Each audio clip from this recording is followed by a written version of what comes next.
Okay, so magandang buhay muli sa kanilang lahat. Ang pag-uusapan natin ngayon, ang i-discuss ko ngayon ay paanong pagre-rewind ng single phase motor, that is 220 volts. So ang i-rewind po natin ay itong spin motor. Ayun po. Spin motor. Ito yung ginagamit sa mga washing machine. Ito yung tinatawag natin na dryer. So makikita ninyo, meron siyang rivet. 4 na rivet. 1, 2, 3, 4. So, paano natin babaklasin? So, sa magitan ng electric drill. So, barinahan natin. Dito yung sa ilalim niya, 1, 2, 3, 4, rivet para matanggal yung pagkakabit ng rivet natin. Okay, so bago natin babaklasin, kailangan natin maglagay ng markings. Okay, so ito naglagay na po ako ng markings. Ayan po. No? Ayan po ang markings natin. So ano po ang gagamitin natin para sa maglagay ng markings? Pwede natin gamitin ang puncher. Kaso wala po tayong puncher. Pwede natin lagaring bakal. Ito pwede kong lagarin dito, lagarin dun sa harap, pati yung stator. Then wala akong lagaring bakal. Ang ginamit ko lang ay itong pintel pen. So, nilagyan ko ng arrow, ibig sabihin yung arrow na yan, ito yung harap. That is front cover. Then, ito yung stator, then ito yung back cover or rear cover. Bakit natin lalagyan ng markings? Para mapadali po ang pag-assemble, ang pagbabalik. Pag na-assemble natin, madali po. At the same time, madali po natin i-align itong rotor. Kasi kadalasan, ang mga spin motor o kaya wash motor ay tinatawag natin na bushing type, hindi bearing type. Okay, natanggal na po natin. Tatanggalin po natin yung front cover. Ito na po yung front cover natin. Then, ito na po yung rotor. Okay, so bakit po natin babaklasin or disassemble? Kailangan po natin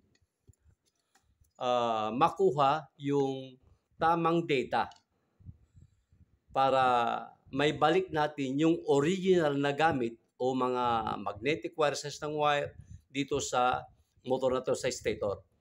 Okay, so for example, gagawin po natin, kukunin natin yung complete data ng running winding at the same time yung starting winding.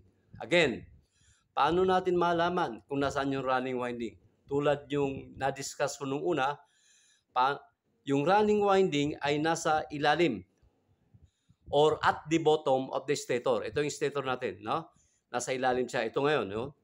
Running winding 1, pole, running winding 2, 3, and 4 poles. Yung starting winding, nasa ibabaw o nakapatong doon sa running winding. Ito ngayon, 1, 2, 3, 4. So again, kukunin ko lahat ng data. Data ng running winding, data ng starting winding. Ano ba yung mga data na dapat kukunin?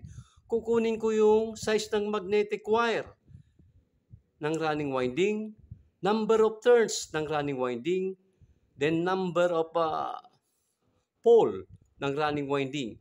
Ganon din sa starting winding. Size ng magnetic wire ng starting winding, size, number of turns per coil or pole ng starting winding. Para may balik natin yung original windings, itong spin motor. Okay, so ayan po ang gagawin po natin. Ngayon, so dahil nabaklas na po natin, so ang gagawin po natin ngayon, babaklasin ko lahat yung windings yan, bibilangin ko na ilan yung number of turns, size ng wire, then number of slots ng stator. So ayun ang gagawin po natin. So again, abangan po natin yung part 2 ng rewinding natin para malaman natin kung paano natin masukat yung size ng wire, ng magnetic wire, ng running winding, starting winding, at the same time, yung number of turns, kung ilang pole, kung ilang coil, bawat pole ng running at saka starting winding. Okay, so sa ngayon, maraming salamat po. Antabayan nyo lang po yung part 2 ng rewinding of single phase motor, spin motor. So, God bless us all.